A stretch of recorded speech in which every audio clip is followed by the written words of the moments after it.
दोस्तों आपकी काफ़ी ज़्यादा हाई डिमांड आने के बाद तो मैंने सोचा क्यों ना आपको एक ऐसी कंपनी के बारे में बताया जाए वो फंडामेंटली स्ट्रांग है। अगर आपका पैसा इसमें लग गया आने वाले 5 से 10 साल के लिए होल्ड कर लेना, आपकी चांदी चांदी हो जाएगी, आपका पैसा इतना बन जाएगा कि आपने सोची ना होगी। तो आज की वीडियो इसी पर रहने वाली है। हो सकता है कि इसमें काफ़ी ज़्यादा इन्फॉर्मेशन प्रोवाइड कराऊँ, तो आपसे एक ही रिक्वेस्ट है, वीडियो के लास्ट तक बने रहें और वीडियो को स्टार्टिंग में ही लाइक कर दें। अगर हम बात कीजिए इसकी मेन बिजनेस की, तो कुछ पॉइंट होते हैं जो आपको कंपनी के बारे में देखनी पड़ती है। मैं आपको बता देता हूँ क्या आपको सबसे पहले देखना है। पहला ये है कि आपको बिजनेस देखना है, बिजनेस आपको देखना है। फिर उसके बाद ये देखना है कि प्रोमोटर होल्डिंग कितनी है, ठीक है। और ये देखनी है कि भाई उसमें अदर जो होल्डिंग है, यानी ये फॉरेन इन्वेस्टर है, डोमेस्टिक है, या फिर पब्लिक उसमें कितना इंटरेस्ट दिखा रही है। और अगर हम बात करें, ये भी आपको देखना है कि डेप्ट उसके पास है या नहीं है, ठीक है। डेप्ट वगैरह चेक करना है। और आपको ये चेक करना है कि उस रिटर्न दे रही है या कंपनी नहीं दे रही है, क्योंकि आने वाले टाइम में अगर आपको रिटर्न ही नहीं मिले तो उसमें पैसा लगाने से क्या फ़ायदा। अगर आपका पैसा आज 1 लाख रुपए लगा रहे, 1 साल बाद भी 1 लाख रुपए ही है, तो फिर क्या फ़ायदा है,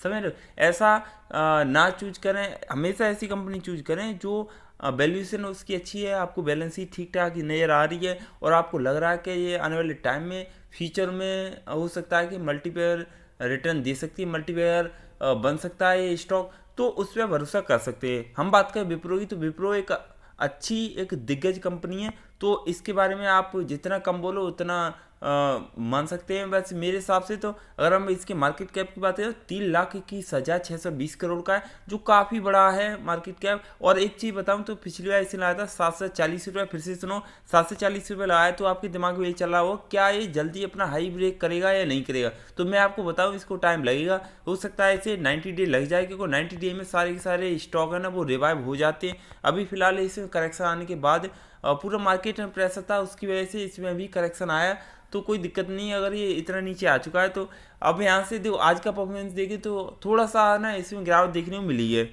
अगर आज गिरावट देखने मिली तो इससे ये समझ में नहीं आता कि भाई आप ये मान के चलोगे कि कंपनी का शेयर प्राइस अब और ज़्यादा डाउन होने वाला है नेक्स्ट वीक। हाँ हो सकता है थोड़ा सा और इसमें नीचे देखने को मिले। लो पॉइंट इसके बारे में बताऊंगा, और इसमें ये भी बताऊंगा भाई इसका रेजिस्टेंस कितना है। और आपको क्योंकि प्राइस एक्शन बताना बहुत ज़्यादा ज़रूरी है, इसलिए मैं आपको बार बार प्राइस एक्शन बताता रहता हूँ। उससे आपको ये पता चल जाता है कि उस पॉइंट पर कितनी एक्टिविटी होने वाली है और क्या चलने वाला है। तो और हाँ एक बात बता दूं, क्या रिटर्न बड़ी कंपनी में आपको कम मिलते हैं एज कंपेरिजन अगर देखें पेनी स्टॉक। अगर क्योंकि पेनी स्टॉक में वहाँ हाईली रिस्की होती है सारे, यहाँ थोड़ा सा रिस्क कम होता है। ये मत मान लेना कि बिल्कुल रिस्क है ही नहीं तो अंधाधुंध पैसा लगा, नहीं भाई ऐसा बिल्कुल भी नहीं करना है आपको।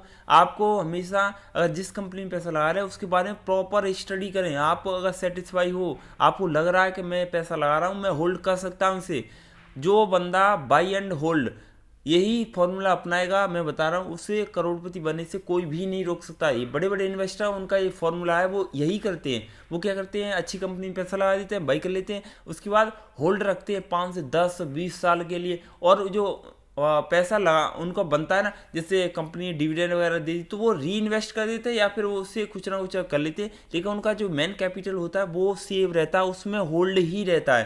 तो ये बहुत ज़्यादा अच्छी बात है। अगर आप ये प्लान से चलोगे, इस प्लान से, तो डेफिनेटली आपका पैसा बनेगा ही बनेगा। अगर हम बात करें RC ROE, ये दोनों ही काफ़ी अच्छी है, ये काफ़ी ज़्यादा बात बड़ी बात होती है। और हम वैल्यूएशन की बात करें तो वैल्यूएशन बुक वैल्यू की बात कर लेते हैं। बुक वैल्यू से भाई, बुक वैल्यू से अभी थोड़ा सा महंगा मिल रहा है, तो आपको ये मत सोच लेना कि बुक वैल्यू से महंगा मिल रहा है। आप कंपनी के बारे में प्रॉपर स्टडी करो, क्योंकि देखो मैं आपको दिखाई देता हूँ, आप क्वार्टरली रिजल्ट पर नज़र मारो तो आपको बिल्कुल भी ये शेयर प्राइस महंगा नहीं मिलेगा, मतलब लगेगा ही नहीं। आपको ये सोचने में टाइम नहीं लगेगा नहीं भाई ठीक ठाक है।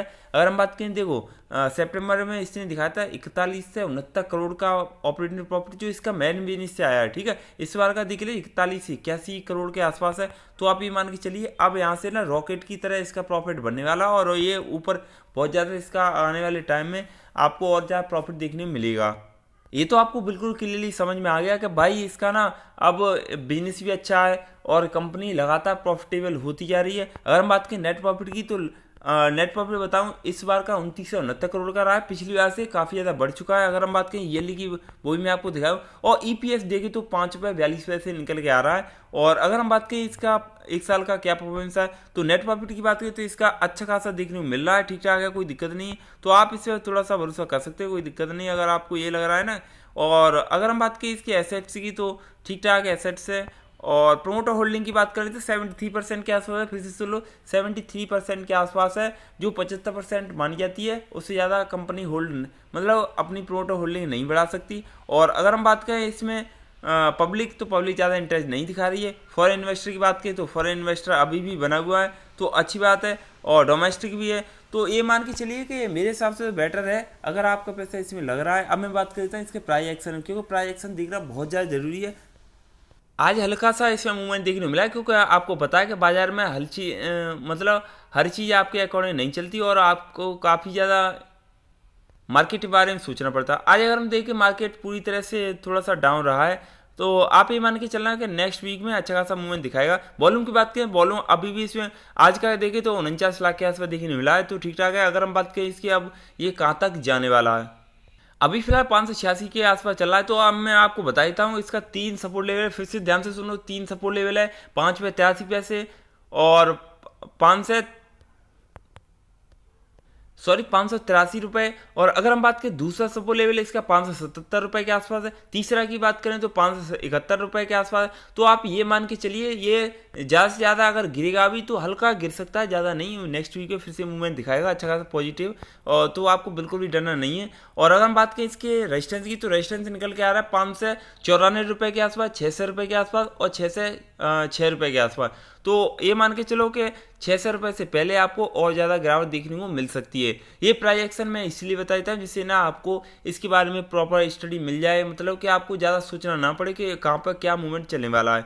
और अगर हम बात करें इसके रिटर्न की, तो रिटर्न आप ये मान के चलिए कि आपको अगर 37% के आसपास भी एक साल में रिटर्न मिलते रहेंगे तो ठीक ठाक है। आपको रिस्क कम रहता है, आपको पता है अच्छी कंपनी है, और ऐसी कंपनी में अगर आपका पैसा लगता है तो डेफिनेटली पैसा बनता ही बनता है। अगर हम बात करें इसके अभी फिलहाल की बात करें तो 85% के आसपास बाइंग आ रही है, और सिर्फ बाकी के तो हैं जिस कुछ बंदे हैं जो सेल भी करना चाहते हैं, लेकिन 80% यही लोग कह रहे हैं कि भाई बाई कर लो। अभी जो भी बंदा फ्रेश एंट्री करना चाहता है इसमें मैं आपको बताऊं, इसका 550 रुपये के आसपास इसका लो पॉइंट निकल के आ रहा है। अगर ये बाई चांस आ गया है वहाँ तक तो आप बाई कर लेना। फिलहाल की बात करें तो अगर आपको लग रहा है कि नहीं ठीक ठाक है तो आप अपने हिसाब से जा सकते हैं। वैसे मेरा तो ओपिनियन यही है कि आप इसे लो पॉइंट पे जितना ज़्यादा हिट करोगे उतना आपके लिए बेनिफिशियल होने वाला है। अगर आप हाई पर भी एंटर करोगे तो फिर भी आपको प्रॉब्लम नहीं रहेगी, क्योंकि 740 रुपये के आसपास इसे लाया था पिछली बार हाई, तो हो सकता है वहाँ तक जाए।